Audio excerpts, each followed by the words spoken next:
मित्रों नमस्कार। मैं हूं Jyoti Rawat, yoga teacher, Pravara public school, Pravara central public school. मित्रों, आप सभी को अंतर्राष्ट्रीय योग दिवस की बहुत बहुत शुभकामनाएं। आपका जीवन स्वस्थ और मंगलमय हो, इसी शुभकामनाओं के साथ में आज का हमने महत्वपूर्ण विषय रखा है प्राणायाम। योग जनक महर्षि पतंजलि मुनि ने हजारों वर्ष पूर्व योग के बिखरे हुए स्वरूप को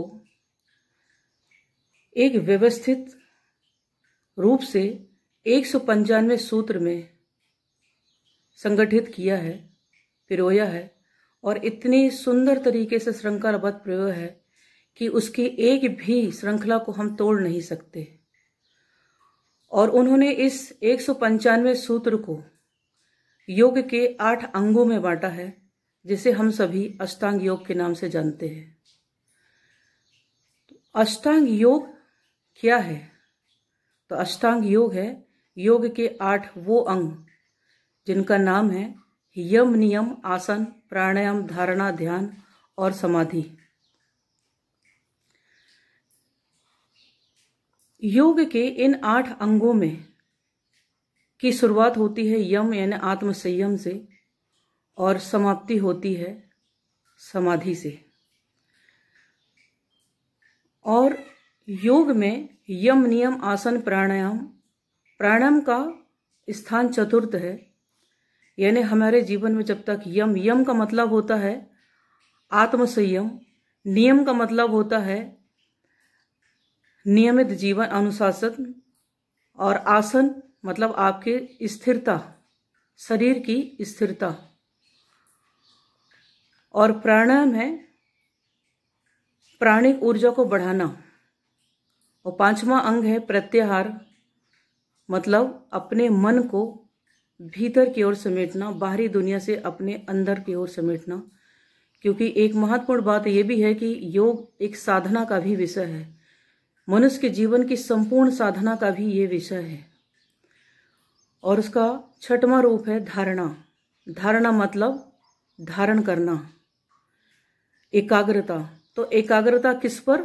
एकाग्रता किसी बिंदु पर, विचार पर लंबे समय तक स्थिर और शांत होकर के स्थिर रहना, वो धारणा है।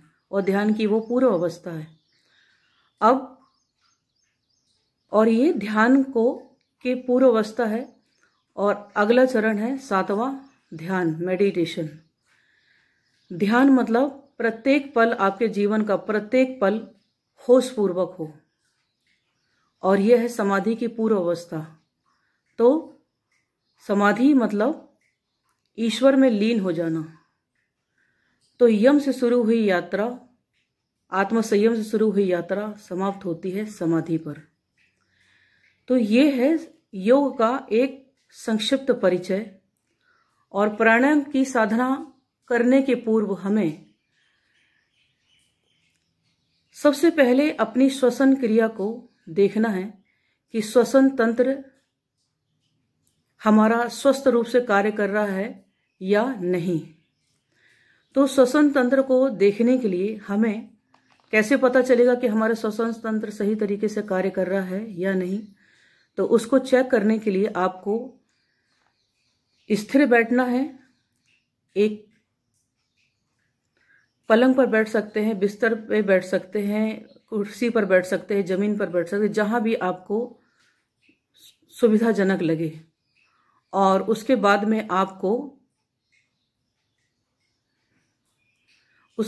आपको आंखें बंद करना है और अपनी सांस को गहरा खींचना है। और अपना उसको चेक करने के लिए अपने हाथों की हथेली को अपने नाभि पर रखना है और देखना है कि हमारी श्वास कैसी चल रही है।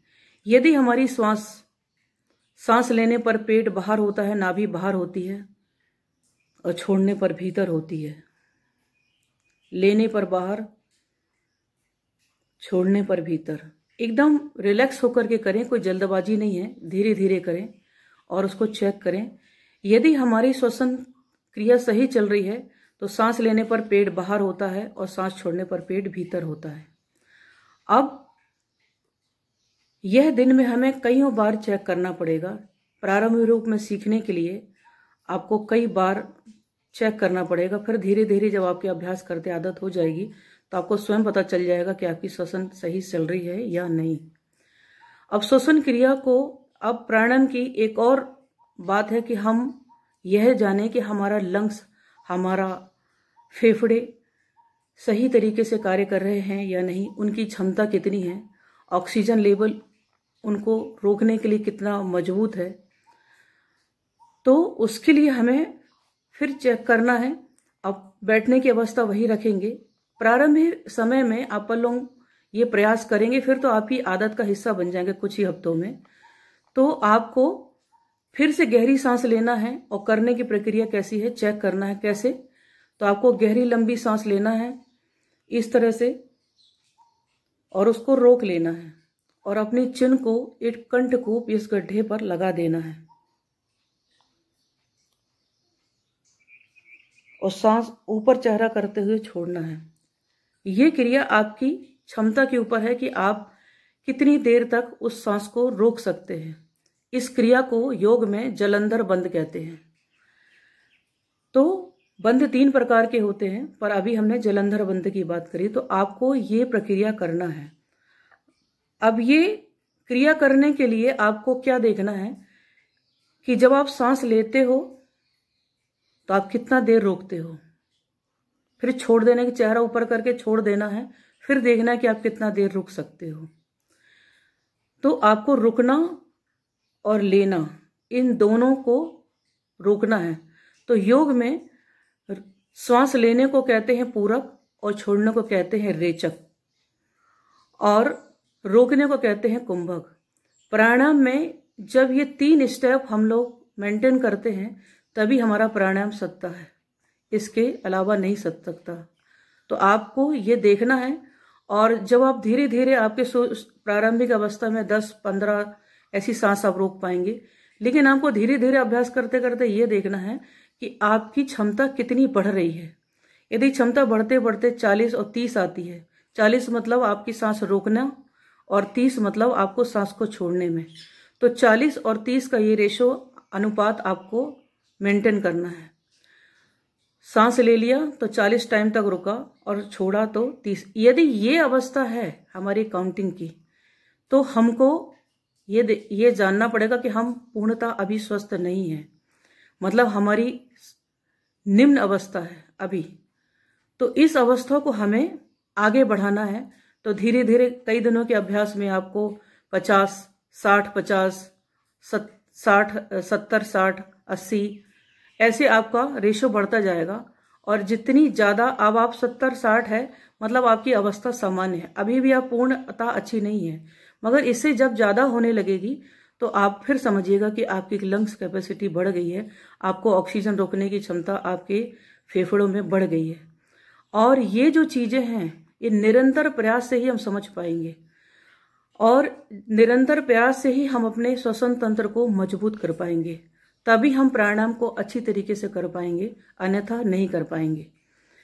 और आप जैसे जानते हैं कि ये समय बहुत ही भयावह गुजर रहा है। पूरा विश्व कोरोना नामक महामारी से ग्रसित होता जा रहा है और उसका इतना विकराल रूप हो गया है कि लाखों लोग उससे मृत्यु को प्राप्त हो चुके हैं। हमारे देश में भी कई लाख पर ये मामला पहुंच चुका है। और आप अच्छी तरह जानते हैं कि हम लोग जहां रह रहे हैं महाराष्ट्र में, यहाँ तो इसका लेवल इतना ज्यादा है कि अगर महामारी को बढ़ाने में 50% तो हम महाराष्ट्र में ही रहते हैं। तो हमें इस महामारी को की तरफ ध्यान देना है और आज के दौर में प्राणायाम अपने जीवन का एक ऐसा हिस्सा बना लेना है कि हम उस पर अपने आप को स्ट्रॉन्ग कर सके, इम्यूनिटी पावर बढ़ा सके। क्योंकि आप अच्छी तरह जानते हैं कि जब ये हम पर अटैक करता है कोरोना, तो सबसे पहले आपके श्वसन तंत्र को डैमेज करता है, आपके लंग्स। और क्योंकि आपका ऑक्सीजन लेवल धीरे धीरे निरंतर बहुत तीव्र गति से आपका ये लेवल घटता है ऑक्सीजन लेवल, तो तो हमें ऑक्सीजन लेवल को मेंटेन करना है।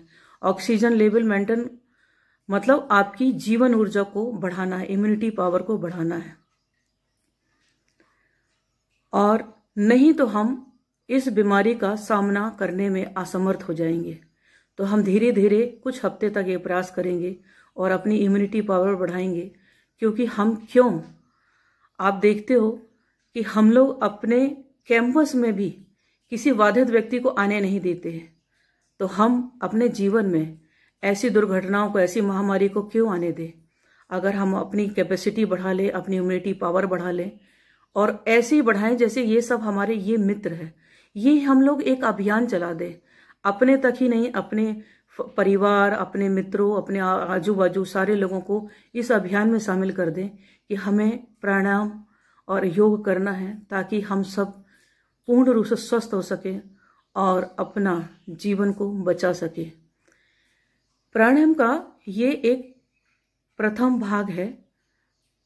इसके दूसरे भाग में हम आपको बताएंगे कि प्राणायाम को करने की क्या विधियां हैं और उसकी उपयोगिता क्या है।